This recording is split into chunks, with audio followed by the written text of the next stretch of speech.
similar to the matchup that you see against Nautilus. However, what we saw yesterday when Mickey picked up the Iona was a masterclass in how to take over one of those games. And this is an old school counter pick if this is mid lane Viger. However, could potentially still be in the 80 carry position. Yeah, Baby Cage and Box actually very similar size, so kind of fun for controlling space. Use that Q on the champion, but as well as the minions to be able to sustain yourself up. And you can see now he's pushing, and Xerxes here. Fantastic positioning. The flash forward from Kim just gets first blood solo. That's how you escape the gang, because he's not going to escape it for too long, but still, you'll take those.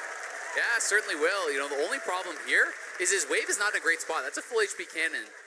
Unfortunately for Vizicachi, that minion does get into the wave there and into the turret, but you know, Gimgoon now is kind of pressured to actually go back and TP. It is going to be a 2v2 as they meet in the mid lane here. The Sonic Wave is going to connect as Humanoid flashes, but doesn't get far enough. Teleport in now from FPX as they are trying to commit, but Xerxes with the body slam with the flash gets himself towards his top laner and to relative safety. And their match against Kingzone at Rift Rivals, it was so exciting. His Lee Sin plays were absolutely outstanding.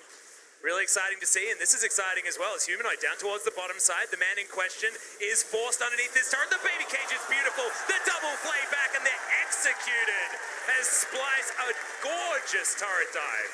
They're not even done yet now as Crisp underneath here, and he's just getting baited around, all too easily taken down as Splice with 4 members. Very comfortable under the turret. Turn off the nameplates and tell me which team is which, because that is an FPX play. The 4-man bot dive. We'll see whether FPX is going to be able to get that one done as Tian makes his way towards the top side. Vizicachi ults the wave. He now can't use it as Tian just completely throws the Q away. And that's going to allow Vizicachi to survive as Crisp now just hanging around in the cage is going to survive thankfully to the world stage as now FPX setting themselves up for a dive on the top side of the map. Vizicachi knows exactly what's going on. The kickback, that Q's going to land as Doinby should be able to grab the kill, but it's Gimgoon delivered it on the Renekton. And why is everyone burning Flash when they're dead? That's another summoner spell where there is no way Bottom lane AP carry and a Tristana. Just insane as we have an attack into the mid lane as well as Humanoid going to be taken down. Crisp trying to get his say as now Doinby takes a plate for himself. And a good response. Otherwise, he was zooming into the enemy team there. Definitely would have fallen down, I feel. You can see they really want this turret. Well, there's the Solar Flare. Does get the stun there onto Xerxes, but once again, another Event Horizon's going to be working out as Tien's going to take that one. The box now comes in. The zone controls there as LWX once again presses the R button quite early, but this time it's going to work out. The shutdown, but the Event Horizon's there. The barrel is stunning right into the waiting arms of Splice, and they even it all out. And you can see just how strong that zone control is for Splice. Not only the Event Horizon, but the Glacial Augment, and now Doinby locked in here as well. I certainly agree with you, and I think that on the one, hold the thought. Possible fight going to come in here as the face check from Humanoid. Not quite enough damage for the 100% from Tien, but he is going to get that safeguard. Buster shot, but trades! Lands that Q! That was a beautiful one! And the FPX jungler's going to get it. Doinby also picks up an assist, but that was all Tien as we do get the root, but the rest of Splice are going to come in. Doinby trying to be that one-man army. The box is down, the Event Horizon in, the space trying to be controlled, but Doinby doesn't care. Now Tien finds Vizicachi as Crisp is going to get on top as well. Doinby's distracted, looking for the pirate, but takes the lantern, and the Void Seeker is going to be blocked by the minion wave.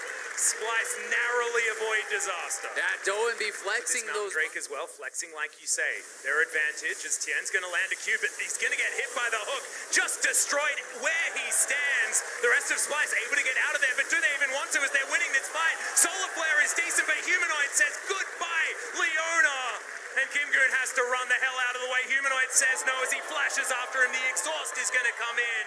And now the Crocodile gets into fog of war, but he's not going to save himself from the death chamber. Xerxes, cool guys don't look at explosions as he turns him into a handbag. And once again, it is the zone control of the Splice. Very few ways to actually be able to find that sort of an engage. I'm really getting confused about which box you're talking about as well as FPX trying to get out of one box into the other. As now the engage has started. Crisp with a beautiful Zenith Blade finds the Solar Flare as well out of nowhere as Doinby's damage finally coming to the fore. It's a decent disengaged barrel there, but Tien still at half health is going to survive. Kobe, not so lucky. And this time it is the shotgun working, successfully counting out damage ability reset that came out from Tien as a jungler. Splice feel like they actually have the superior health numbers and can set up for this Baron. It's going to be an approach from the jungle. This is exactly how Splice wants to play the fights. Yeah, it's already down to half health. No killer instinct available as Splice continue to have control of these fights. Event Horizon now on cooldown. FPX with an opportunity, but they're not going to go for it. The Baron going to reset. Get themselves into the best position possible. Crisp is spotted by that. Spooky Ghosts, yeah, are going to come in.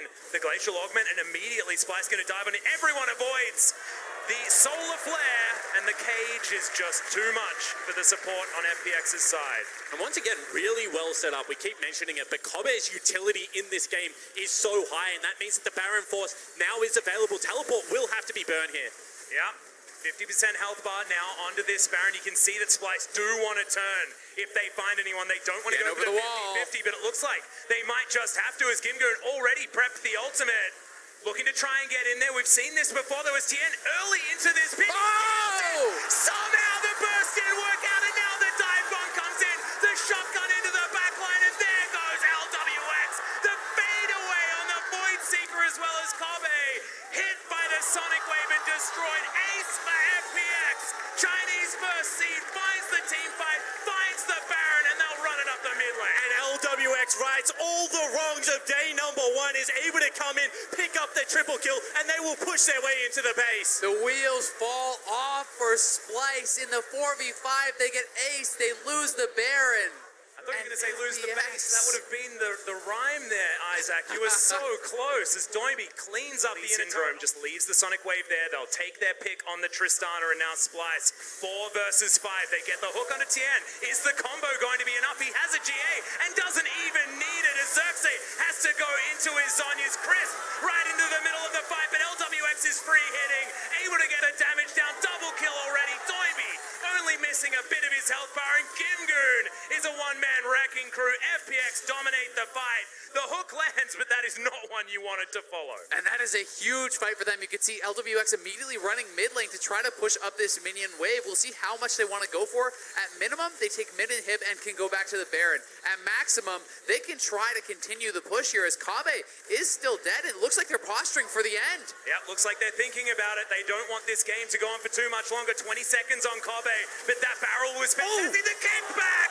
They collect Humanoid once again. His screen feels like it's permanently black and white as the first Nexus turret is going to go. 3 members of Splice are still alive. Tien is going to get taken down, but it's the Nexus, the one thing standing between FPX and a 1-1 scoreline, and they'll finish it. Redemption for the first seed from China. And redemption for the carry players of FPX. A much better mid to late game, and they show that they are superstars, that they're not afraid of the big stage, and they take their first win of Worlds 2019. Feels like they have finally arrived after that one. Doan Villa and LWX in particular showcasing some incredible team fighting down the stretch. But you have to say, from the Splice point of view, it felt like they were doing everything right until that Baron, and that is going to be the moment that they are looking back to constantly. Yeah, and it's yellow and black colors, and it is a Baron throw. This